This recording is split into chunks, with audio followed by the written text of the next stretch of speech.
The podcast is back.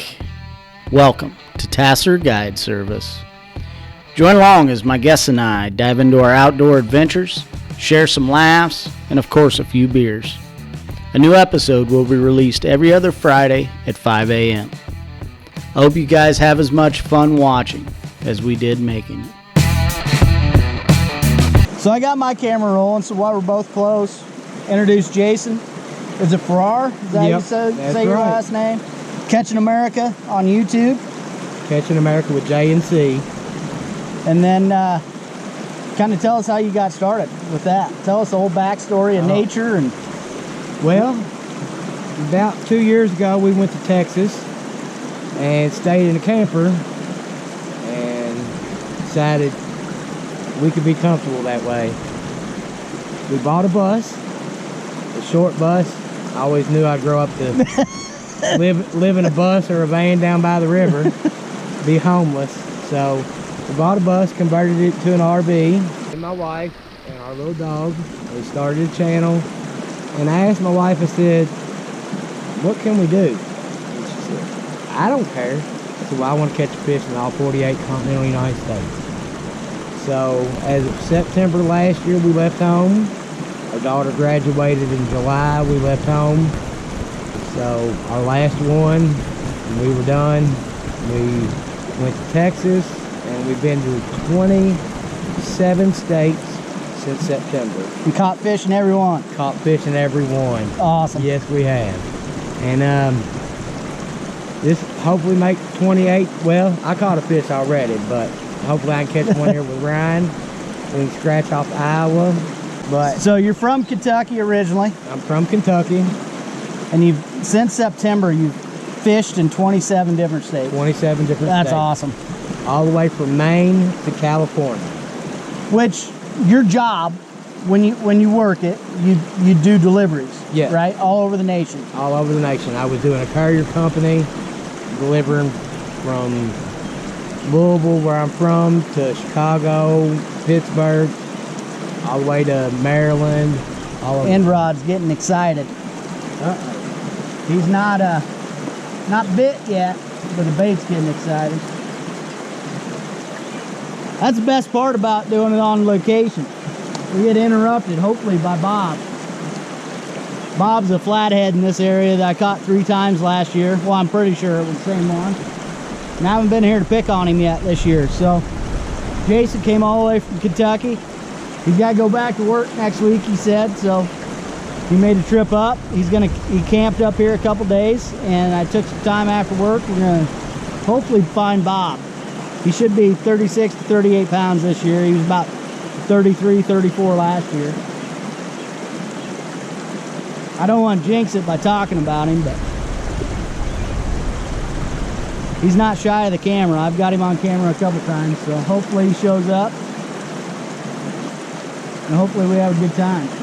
Make proper steps. Maybe. This is a little treacherous stretch, but that's why there's a couple fish that hang out here, because it doesn't get hit very much. Kind of got to play leapfrog. Yeah, you got to be a fisherman and want to fish to get over here. So we thought we'd come put in a few hours. You know, Jason's going to make a video. Hopefully we get a podcast for this week if the audio turns out. So back to what's out of the 26, what's your favorite trip been so far? Because you've had some monster trips. Like the one where you've got to fish off that private dock. Was it Florida? In Texas. Texas. You caught a bunch of reds, a bunch of drum. Yeah, a bunch of reds and a bunch of drum.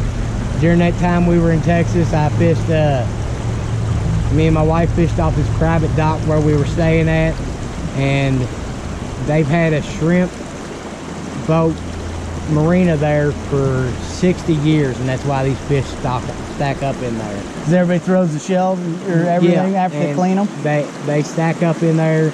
They've got a packing plant right there. The woman that we were renting from, it's her father's, that's been there for, our grandfather started 60 years ago. So they were the first in Texas on Galveston Bay to start a shrimping place. That's awesome. And that's why all them fish are stacked up there. My wife caught a 50-pound black drum on 12-pound braid on a spinning reel, a spinning reel the size like a 3000. Yeah. You know, and we were using small hooks, small pieces of shrimp, and everybody else at the other piers and stuff using these big size 9 1/0 hooks and stuff. Yeah. And 5-ounce weights, and We call that walleye gear around here. That's what we use to catch walleye. Everybody else uses catfish gear. yeah. So my wife, she loves to fish just as much as I do. And she usually catches the big ones. She does. She usually outfishes me all the time. Isn't that funny the way it goes? When I take my girlfriend go. When I take my girlfriend, she goes maybe once a year. Yeah, it's cut bait, so that's something. I just put a 3-ounce weight on it so the current can kind of take it wherever it wanted. So it'll find that seam. So my setup here, I got live bait on the 2 far rods. They're both right on the seam. One's about 10 foot off the shore where old Bob likes to eat about dark. The other one's about midway down, and then I got a cut bait on the seam as far as I could cast it. And I've got a cut bait inside the seam in the calmer water. I'd say the outside 3 rods are probably in 10 to 12 foot of water. The inside rod's probably in about 4. So we'll see what they want. But it's a Tuesday after work. Yesterday I was supposed to meet up. Jason got in yesterday. And that was you. Yeah. I heard beeping, it scared me. So I was supposed to meet up with Jason yesterday when he got into Iowa, and I had to go buy a new truck because Sunday my transmission went out on my old one. So I went truck shopping, met up with him when I got back to town, shot the shit a little bit, and now we decided to go some fishing tonight. So hopefully it pans out. Yeah, he bought a beautiful red truck. Oh yeah. It's the best deal I found. I had to have one. I got some guide trips coming up and a trip to Nebraska next weekend. So hopefully I got some blue cat coming your way in a video. Because Spencer went there this week and ran some guide trips and just hammered them. Yeah, I seen. Last week he caught an 82, and then I think it was the night after that, yesterday. 57. Yeah, yesterday he caught a big flathead, probably a 30 to 40, and then another 20 or another 40 to 50 pound blue cat on a guide trip. So he's doing well there. He's done with little rivers. He's tired of it. It's horrible that you have to travel that far from home Yes. to run a business. It is. It is. Like I was talking to you, the closest boat ramp I could get my boat in is about 45 minutes away, and it's not a great spot. The best good spot I can get to is about an hour and a half. So I drive an hour and a half, run a 6-hour guide trip, drive an hour and a half back. And that makes it where that the people that you're guiding for don't come to your local area and spend money in your local town. That is true. And that is true. That's a big thing with guides, and it helps the local economy and stuff, bringing in money. Yes, it does. Which my small town, I come from a very small town. They're very supportive. You know, the fishing community knows me well. You know, I help out at the kids tournaments, and you know, I've got probably a half dozen locals that kind of call me and, hey, what's been going on? Where should I go? And you know, so I'm well embraced in the community, but it would be nice to be able to fish a lot local. Bring that money here. Yes, and save transmissions in my truck. Because that was a costly mistake. I won't make that back this year guiding, that's for sure. Well, anybody that's watching should book a trip with you. It's a good time. I can't promise you fish, but I can promise you we're gonna have fun. Yeah. Yeah. Every time I get a 12-hour trip where we camp all night, I cook them a steak dinner right there on the boat.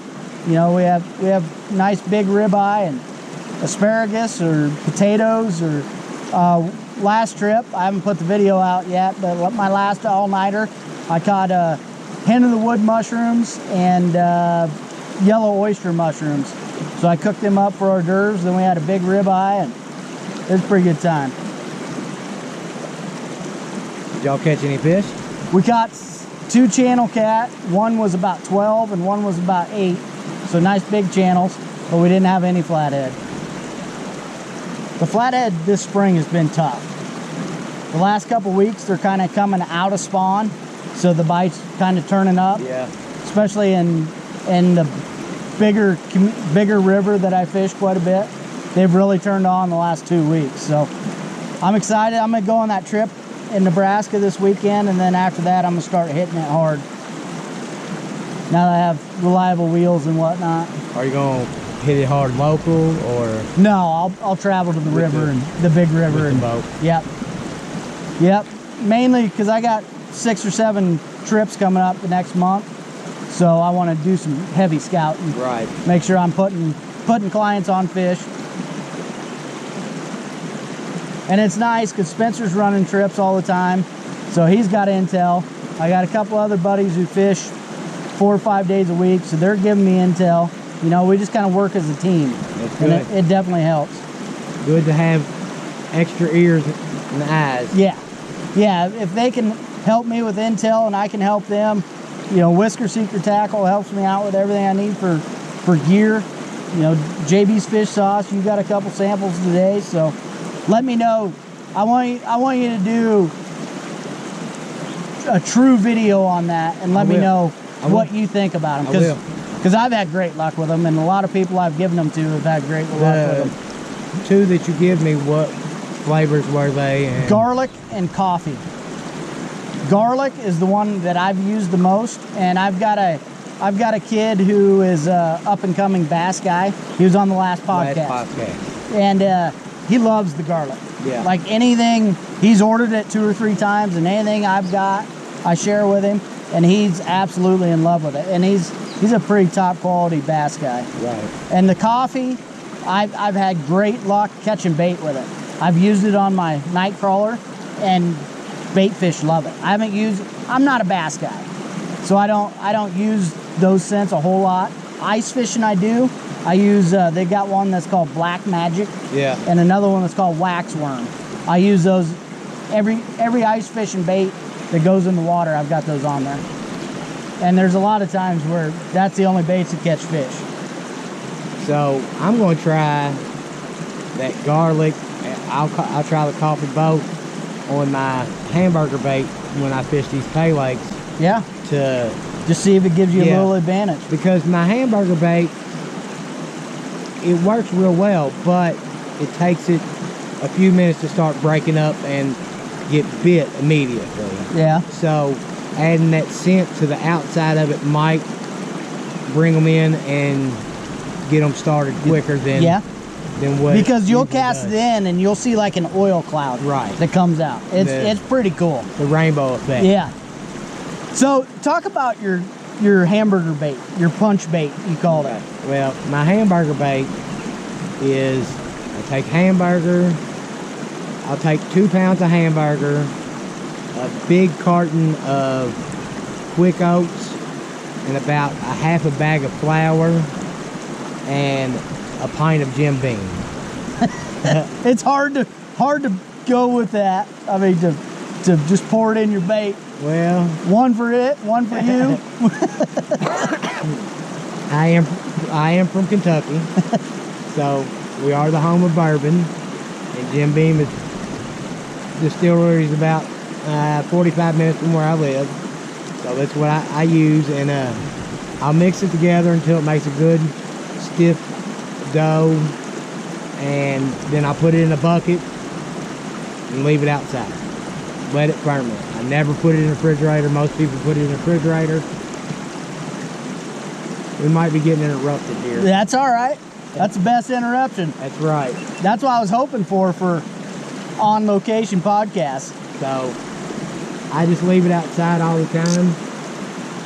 Should be locked in, so just let him load it up.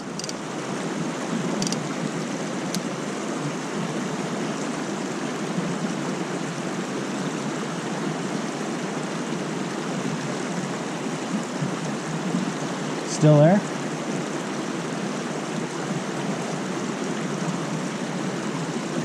Not filling it. No. Yeah, he started to go with it.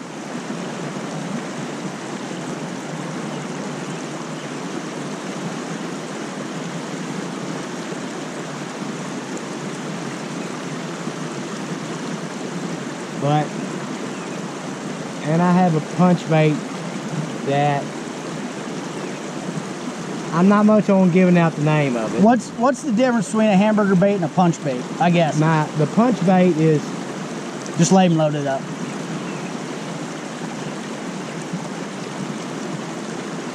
Is a mixture of cheese, shad, and cattails, a few other things. It's something I buy. And that's what you had in the container. Okay. Yes. All right. And you take that to every state you go to, and I have. that's your go-to. Well, a lot of these states didn't have catfish up north. Vermont, New Hampshire, Maine, never caught a catfish, but it was all trout. So Yeah. I didn't use it none up there. I used the cheese bait that I make up there. Oh. Is he running at us? Go ahead and pick it up. I think he's running at us.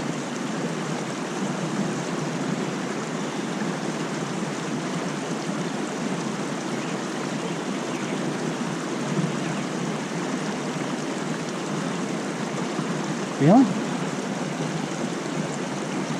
Yeah.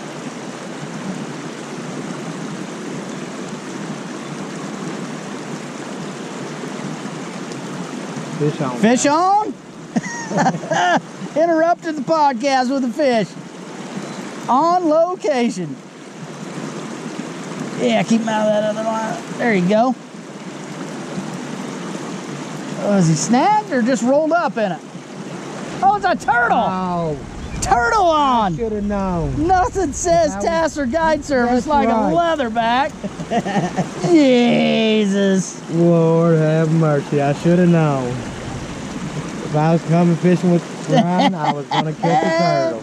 Nothing says Tasler Guide Service like a leatherback turtle with no tail. You must have caught him before. You little shit. Yeah. How many states have you caught a turtle in, Jason? Texas. Texas? Yep, Texas. That's the only one. That's the smallest leatherback I've seen this year. So you've seen a lot of turtles this year? Oh yes, absolutely. I bet I'm over a dozen for sure. I figured for sure today I was going to catch a turtle. with that cut bait. Well, you just had to have the secret weapon. You. Turtle is taken care of, so we're back. Hopefully this audio turns out. I'm kind of worried about it, but we'll see what happens. If not, I'll record another one tomorrow night somewhere. Because I got to have one for Friday. I've kind of ran through all the ones I've had taped up. So what's your plans the rest of this week? You're heading out tomorrow? Yeah, I guess so. We'll head home tomorrow, then relax for a day, then I'll fish the Friday night channel cat tournament that I fish at home all the time. So you pretty much have one every week? Yeah, they have one every week. Nice. They have one at home. We have enough pay lakes where they have one every night of the week. Really? Except for Saturday and Sunday. Wow. Yeah, so That's kind of cool. I mean, Like a lot of people play golf league or, Right. you know, darts, or you have a fishing league. yeah, we do. And they tried to start it as a league and make points, but all the pay lake owners couldn't get together, and so, Yeah. but it would be cool to have a league, but But it'd be tough to consistently fish 4 nights a week, Right. 5 nights a week, Right. you know? So those guys that could would have a huge advantage. right, most definitely.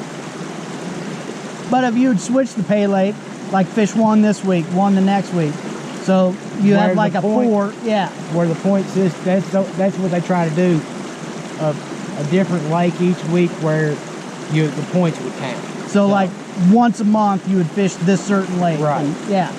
That'd be cool.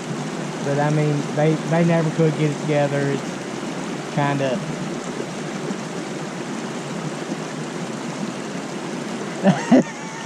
Pardon the interruption.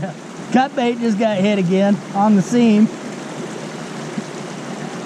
Nothing too serious, but we'll take action. There's a piece of cut bait. Yeah. Yeah, it's a bluegill head. For some reason, Flathead loved head chunks for cut bait. I don't know why that is. Weather-wise, it's been a weird year or two. Yes. Everything's been off in my travels. It was still snowing in March in Arizona. And, you know, I went out there to Lake Havasu to be able to fish for the big red ears that are supposed to be on the beds, and they wasn't on the beds until late April because of all the snow and runoff that they were having out there. Which we had colder than average spring, but the Flathead spawned about a month early. That's crazy. Yeah. Yeah, I was trying to get on them at normal pre-spawn, and they were already on the bed. They were already up in the rocks. So my spring Flathead was tough. Very tough. Yeah. So hopefully now that spawn's wrapping up, from now until the end or mid-September, we should have a pretty good time. Hopefully it starts tonight. So you're heading out tomorrow. Are you going to stop anywhere on the way home? Knock out another state? I don't think so.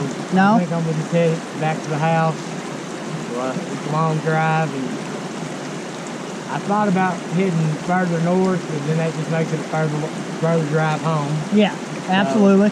I thought I was a little further north in Iowa than I am, and I looked at the map. I'm not. No, we're pretty much dead center. Yeah. We're central Iowa, so Minnesota is out of the question. Yeah, it's good 2.5 hours probably. Yeah. So that'd make it good water. 14-hour drive home from there, and so that'd be a extra day, really. Yeah. So. Yeah. And when you go to a state, you just don't want to fish it for 2 hours. You know, you want to put some time in. Yeah. I have, though. I fished Rhode Island. I fished 2 hours because we got there and it was supposed to rain all the next day. We were there for 2 nights and 2 days. And it rained the whole time except for the first 4 hours we were there. So I jumped on it. So I jumped on it. I caught some big bluegill, a couple of big perch, and that was it. But it rained and rained and poured. The Northeast is rough in the spring. I've never been there. I really haven't. That's an area that I've never went out to, but I haven't been to the Northwest yet. That'll be next year.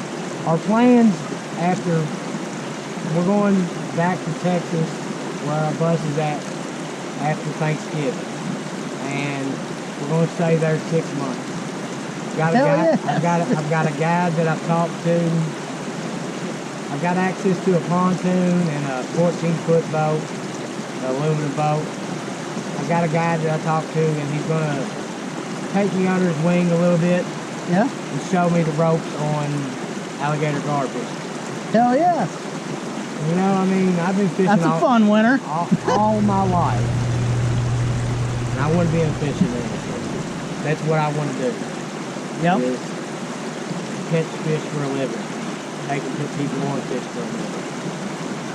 And there's a lot of opportunities down there. There's not a whole lot of guides on this lake. It's Choke Canyon Reservoir down in South Texas. About an hour and a half south of San Antonio. Okay. So, but summertime, right now it's 112 degrees. Yes. Yeah. And that's just a day. That's not extreme. So if I can get my foot in the door, I can do that fall and winter, and then winter somewhere, work at a campsite up north during the summer. Nice. That would be my dream to be able to do, and I think I can accomplish it. I put my mind to it. Well, you got the biggest hurdle out of the way. You got the kids gone. Yeah. You know, and that's what's kept me in Iowa is my daughter. She's 11. You know, we talk. You know, I got probably 5 more years till she can comfortably travel by herself. I don't have to worry about it. So that's what's kept me in Iowa. Once she gets old enough and I feel confident, she can hop on a plane and come see me whenever she has time, then I'm south. I'm gone. Yeah, for catfishing, there's no better place than to be somewhere from Tennessee further south. Yeah, I want to be on the Tennessee River. Whether it be Alabama, Tennessee, somewhere in that region where any day you could catch a 100-pound blue or an 80-pound flathead at any given time. One bite away. That's right.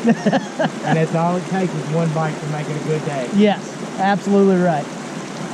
Which here, you know, we could easily catch a 40, and that's awesome. Unless it's a turtle. That's the bite we don't want. That just comes with the territory.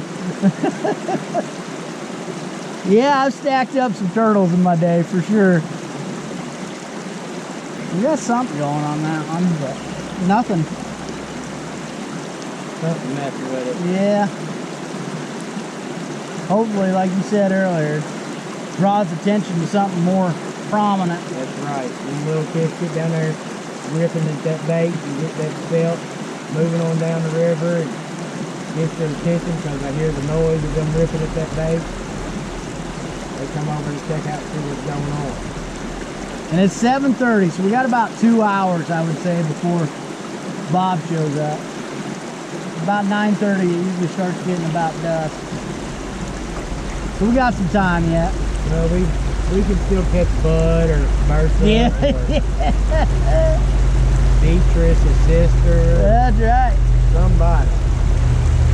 Not picky. No, you're not. But it's just nice to get out. I haven't been out in probably a week. Last week, I went, no, it was 2 weekends ago. I went and spent 18 hours straight on my boat. Did a guide trip, slept in it all night, fished till noon the next day. So I was on the boat for 18 hours. I caught 4 channel cat and a turtle. Ooh. It was rough. That's so long. It was rough. And then last weekend, the Flathead just turned on. I got a buddy who caught 10 the last week down on the big river where and you wasn't there. and I wasn't there. Ain't that how it goes? Yep. But I'm thinking consistency wise, from now until mid-September, we should be able to put people on some good fish. I just gotta travel an hour and a half each way. Is that still an hour? Mm-hmm. Yeah, it's closer to our capital. There's a big fishery that goes through the capital. You know, it's urban fishing. There's 4 or 5 spots that people fish right off the main bridges and catch 40, 50-pound fish. It's kind of remarkable when I come from a small town and, you know, have no idea that that culture exists until I kind of get some buddies who are wrapped up in it. When you catch 50-pound fish off a 30-foot bridge, that's pretty cool. Yeah. So what do they use? A net, one of those Bridge nets? nets. Yep. Yeah, but it's at times when the Flathead's hot, it's shoulder to shoulder people. So you're like, I know a Flathead's gonna eat, but he's gonna eat mine or the one 8 people down from Yeah. him. Who knows? You just gotta be there to have a shot. But you fish out of a boat from there, right? I don't fish in that area. I fish about 15 minutes away in a lot less reachable areas is where I run guide trips. I came up 2 years ago. I came up and fished with Spencer on a guide trip. Yeah? We went for walleye on the tailwaters of it. Never caught a walleye. We caught one big crappie, some gar, some silver carp. Yeah. Snagged some of them. Yeah. Yeah. Never caught a walleye, but it was early season. About 2 weeks later, he took a guide trip out and he caught some big walleye. Yeah. Yeah. Yeah, that guy could fish. That's for sure. He's okay. He's all right. He's earned it.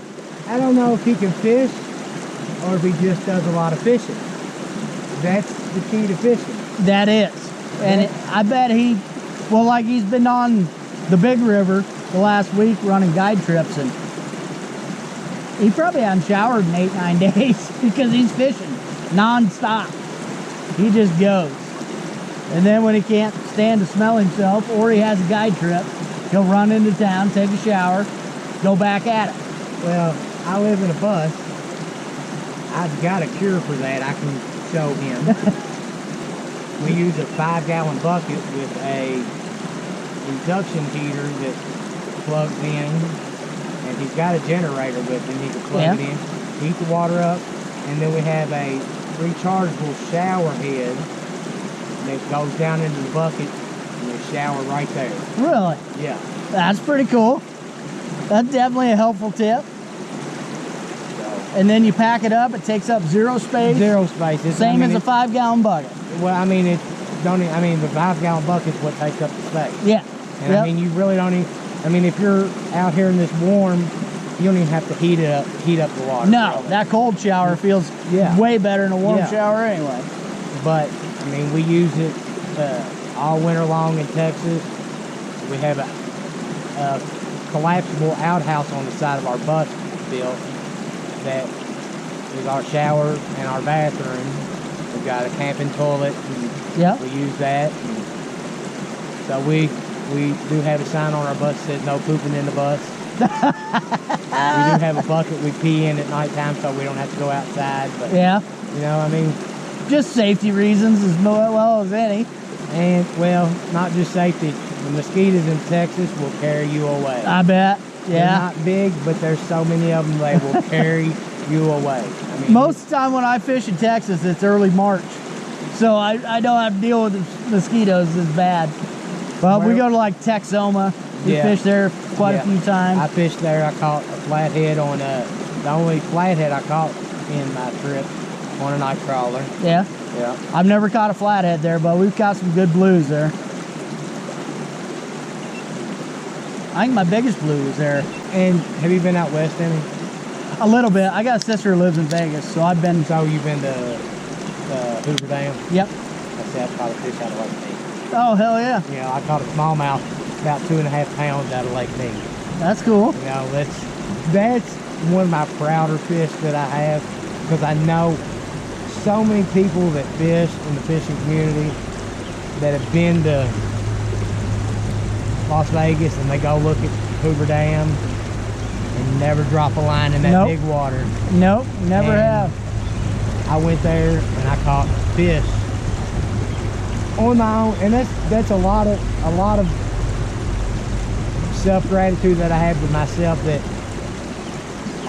90% of the fish that I've caught have been on my own without a guide. Yes. With just going to these places. Yeah, some of them are at KOAs in these private ponds that are stocked.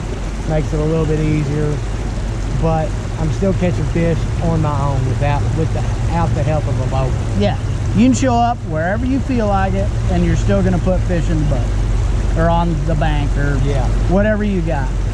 Where did you go when you were on the boat catching a bunch of catfish with an older guy?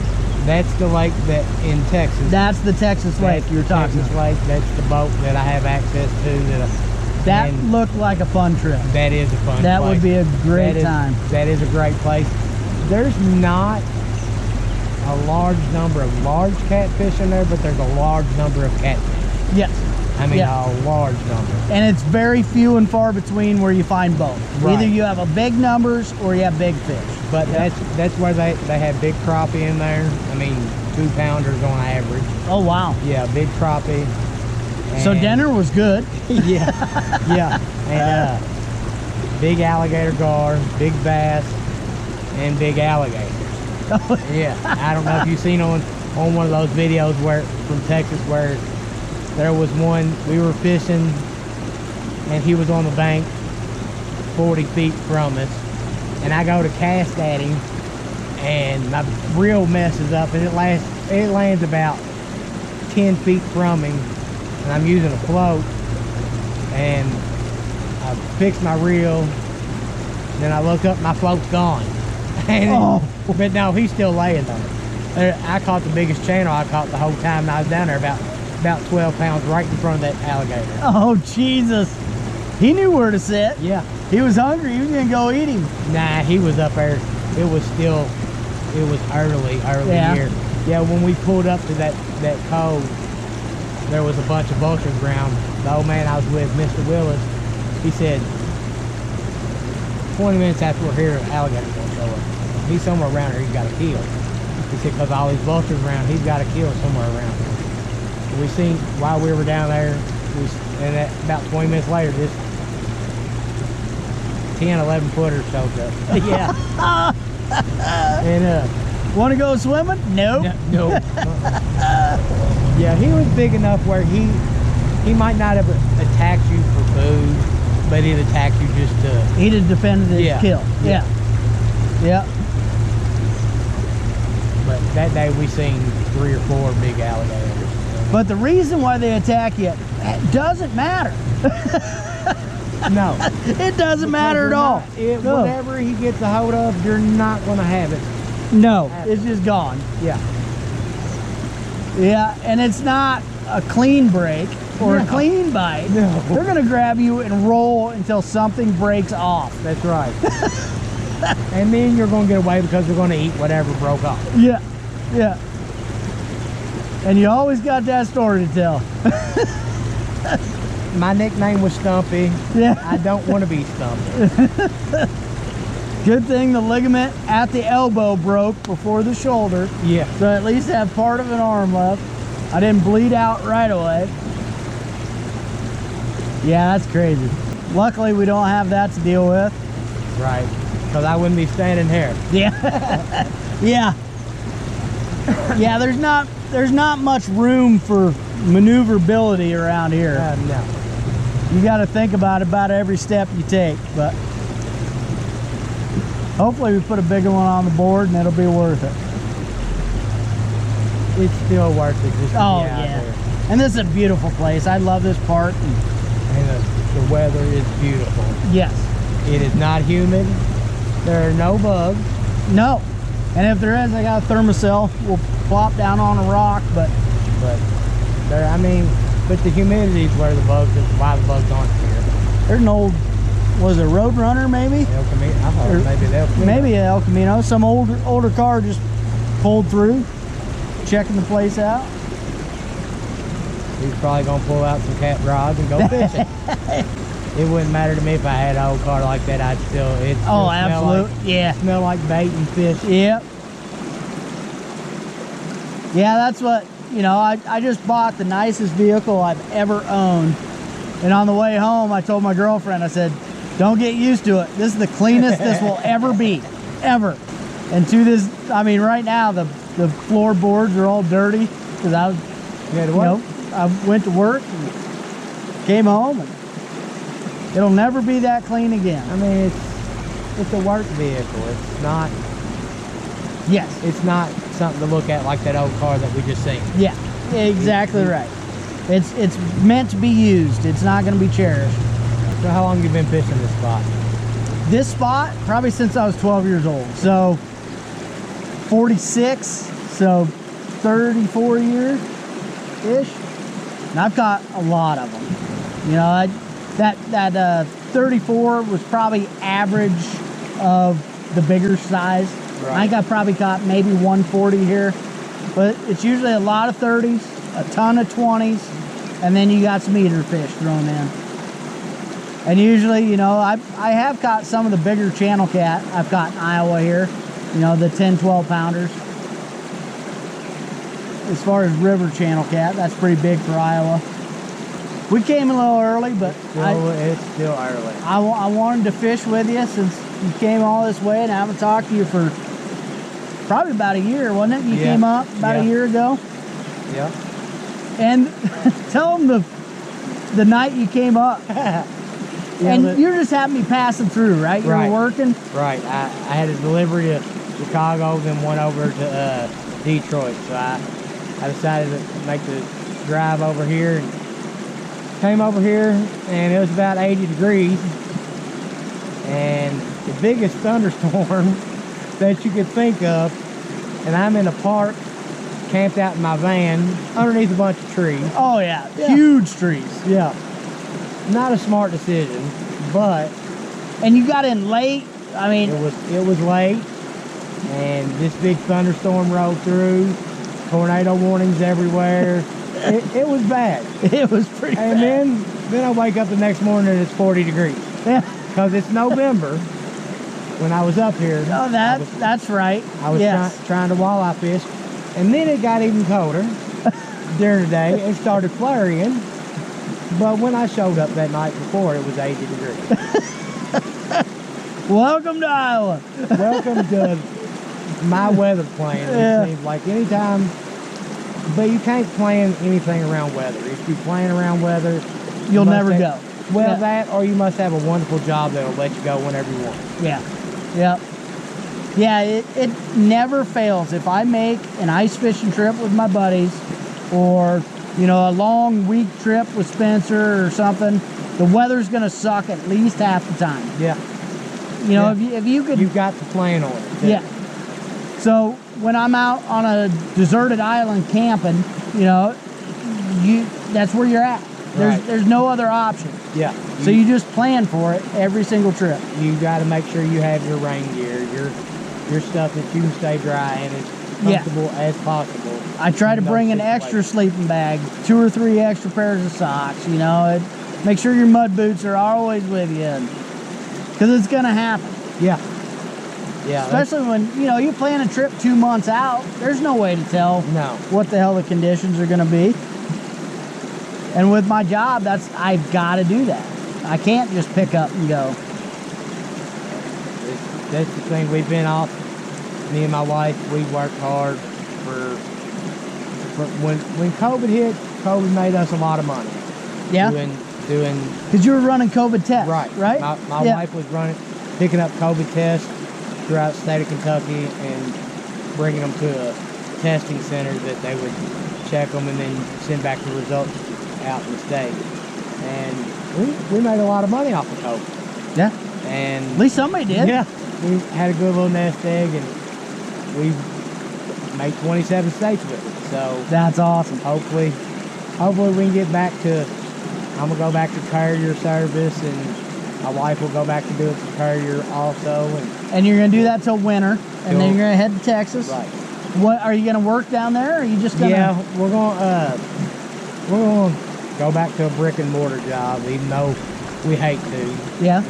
But because where we're staying at in South Texas, closest Walmart's an hour away. Oh. Okay. One way. Okay. So we're in the boonies, and there's not any DoorDash that we could do. Because you do that on some of your travel. On some of my travels to put a little extra funds in our pockets to keep out of the savings. We were doing DoorDash during our travels, and you can do that all across America. And that was Isn't our that whole plan. awesome that's the opportunity that's out there if you want to take that? Yeah, and that was our whole plan, was to drive our bus, set up shop somewhere for a month, and DoorDash and pay for what we're living in. Yeah. And that's it's possible. Still the possibility Yeah. that we do that. We might get tired of what we're doing, and that's what we'll do. Yeah. So, but you asked me what my favorite trip was, and it had to be New York, because I went up there to state park that's on Lake Erie, Evangola. Please don't go up there and fish out my pond, because it's my pond now. That's right. He owned it. I caught a 9-pound bass. I caught multiple over 5. Caught the largest bluegill I've ever caught, 2 pounds. I mean, and we got to go. After we left there, we went to Niagara Falls. And if you haven't been, you have to go. Really? I've never been Now, up there. I've been to the Grand Canyon, and it's beautiful, but you can't get the real scope of it because it's so big. Yeah. But you can go on the Maid of the Mist or one of the boats there at Niagara Falls, and you can get the scope of it. It is amazing. Really? You can go up these stairs on the American side there, the Wind of Echoes or something like that, and stand underneath of one of the falls, and it feels like a hurricane. Really? And my wife was doing it FaceTiming with the kids. I mean, it was... That's cool. It was so amazing. It really was. It is something that I suggest everybody see. That's in good their to know. lifetime. I mean, that is... And it's not... I mean, it's not the most expensive trip in the world, man. Yeah. You can go up there for a weekend and get it done. Yeah. It's, you know, it's a worthy trip. And you know, a lot of your trips are a lot like a lot of my trips. When I go out, I usually camp everywhere I go.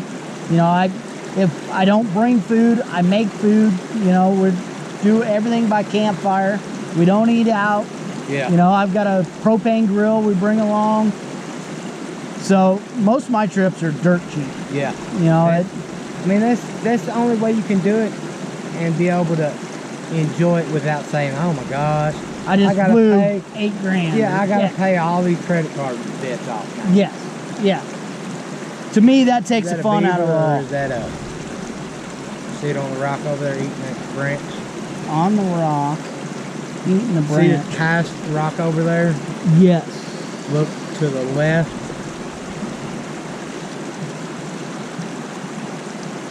This bee's not moving. I'm not seeing it. Oh, yes. Is that a beaver? That is probably either a little beaver or a muskrat.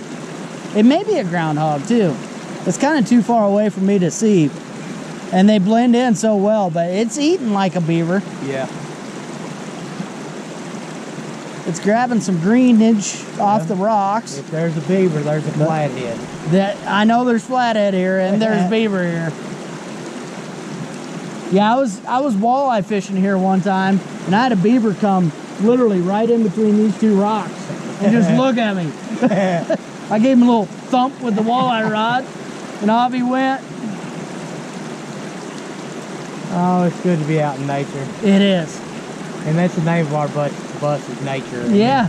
And my van is Nature 2.0. we took our van because the bus would have just killed us in gas. It gets about 8 miles a gallon.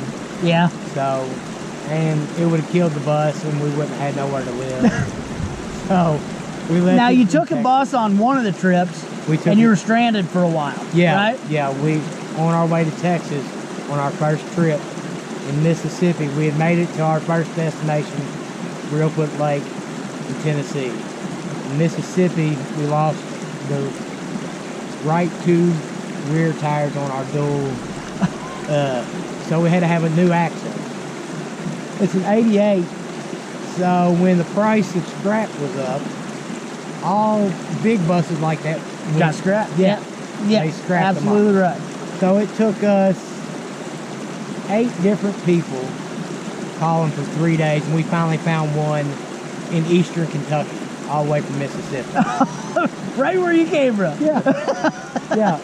Half hour from home. Yeah. Well, 2 hours. 2 hours from home. But we found one, so we went all the way back home and got that, and had to pick up 2 rims and tires.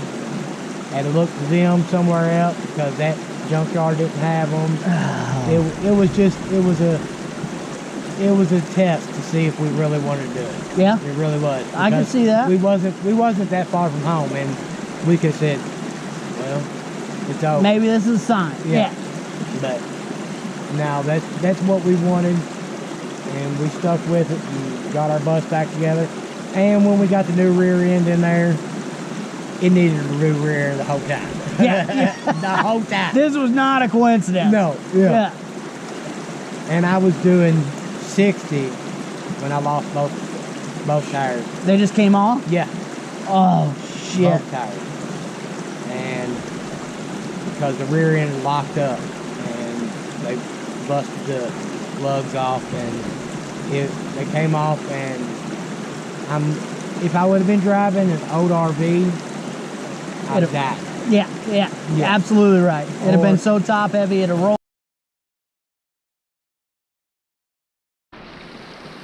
Yeah, it's weird. Kentucky does not have a law. Have a law on like the number of hooks you can have out, like trot lines and stuff. They have a law on number of rocks. Really? Yeah. Not that I know. I've never seen a law for that. Really? Yeah. You know, Iowa's actually pretty good because you can have 2 and then you can buy a 3rd full license. And I can't fish with more than 3 rods anyway, you know. So I run a guide trip, and I can have 3 rods, and each person on the boat can have 2 or 3. So that's more than enough that I could ever. Right, but Kentucky, I mean, I've seen that a lot out west where you can buy an extra. California, you can only have 1 at a time if you're non-resident, and you have to buy an extra rod. What are you fishing for out in California? Well, California, I fished the Colorado River. I just barely even touched California when I caught that fish, so I only count that as a quarter state. Oh, so okay. You've got to go back. I've got to go back. I've got to do more fishing there. But I caught a red ear in California. I was fishing backwater on the Colorado River where it was warm, and these red ear were up there spawning. A good one? Yeah, pretty decent one. Caught some nice largemouth on the same stretch of river, but in Arizona. Oh, okay. So yeah, I fished hard in Arizona and could not catch a fish there at Eisenhower, and so I found that place on the border of California and Colorado, or Arizona, on the Colorado River, and I found some backwater, and I caught 3 or 4 California bass out there just on a night crawler. Yeah. A lot of people knock me on my channel for using live bait, but you know what? It's fun. You're there to catch fish. I'm watching them eat it. It's hard to entice them when you're watching them with the artificial. Yeah. And they can see, because if you can see them, they can see you. Yeah. So absolutely right. So and there's a reason why people use night crawler. They work anywhere for any species. Given a certain circumstance, any fish will eat a night crawler. I would say out of the 27 states, 20 of them's been on worms. Yeah? Yeah. And multiple species. Yeah, absolutely right. From trout to drum to freshwater drum, flatheads, everything I've caught on worms. Yeah. Fish eat worms. That's exactly right. It's an old adage that will always be. And if I had one bait, that you could only use one bait, that's what I'd use. Yeah, most definitely. Yeah. That and a white curly tail, right? Yeah. Oh, absolutely. The old white Mr. Twister. See, I watch. I know you, Ryan. I watch. I remember. I'm as plain Jane as they can get. That's exactly right. I was throwing a chartreuse one yesterday when I hit that smallmouth. Yeah. He come off, yeah. And I was like, man, I did not like this color. And I was getting ready to change. And the next cast, I hooked that smallmouth. Yeah, it's hard to go wrong with white. I mean, it looks like so many more fish, and it can show up in a variety of stained water. When in doubt, throw on a white twister. Yep, you will catch it. Well, before we got into that story, my battery went dead, so I think we left off your first trip and your wheels fell off. You had to search over and over. How long did that take to get back on the road? 3 weeks. 3 weeks. 3 weeks. I knew it was a long time. And while it was at the shop the first week, it was at a muffler shop that does other kind of repairs and everything. The catalytic converter gets stolen. Oh, Jesus. Well, I bet that was a huge catalytic converter. Yeah. They probably made $200 or $300. The guy said it wasn't worth even $20. Oh, really? He said it don't have no platinum or titanium or whatever metal they're after. Yeah, I don't know what it is, but old catalytic converters like that. He said it wasn't worth it. He said, kind of done you a favor. We'll run you a 3 straight pipe and you'll get better gas mileage. And it did. I got 10 or 11 after I did that. But it's a little loud. Well, thanks, douchebag. Yeah. But they did catch the guy like 2 nights later with a carload full of catalytic converters in this small town. It was in the home of Old Miss. I can't even think of the name of the town. Yeah, I'm not sure either. But I'm not going back to Mississippi. I've hit my fill. Yeah. California, I still got to get to. Yeah. Mississippi, no thanks. Right. We did fish Grenada and another lake up from it for crappie. I never could catch crappie. I ended up in Mississippi, all we caught was gar. Yeah? Yeah. But it was fun. My wife had never caught one. She caught one about 5 foot. It was Oh, it was hell yeah. That's a good gar. Yeah. No, that's awesome. And ever since then, I mean, like you said, you take your small van more times than not.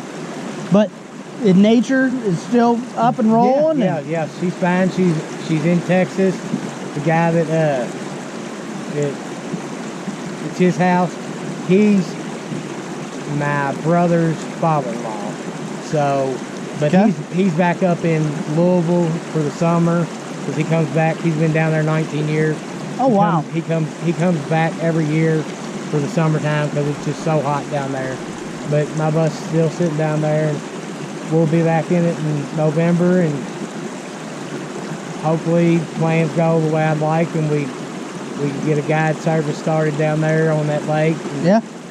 And if not, we'll be taking the bus and we'll be rolling on a different adventure. Hell yeah. And we'll. And what was the saying you said when the camera was off? Adventure before dementia. That's right. Adventure before dementia.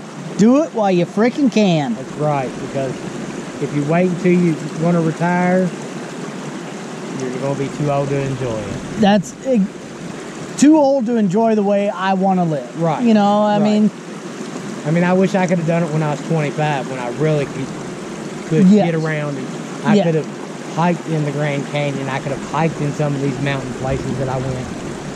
Even though I wasn't in the best of shape, still I've always been a little hefty, but I'd been in a little bit better shape to do that. Yeah. Yep. Yeah, looking at it and then immersing yourself in it are two different things. Right. Yep. But you're still good. I mean, you can get out.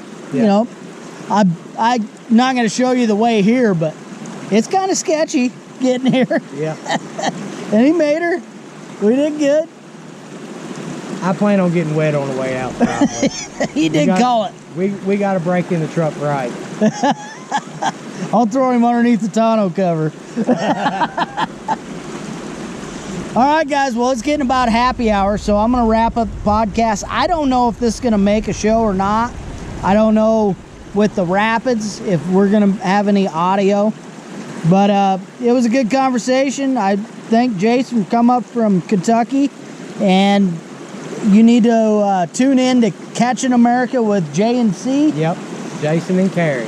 Jason and Carrie. It's a blast. They hit a wide variety of species and locations, and they're doing everybody's dream. You know, they load it up and they're putting themselves out there no matter what comes their way.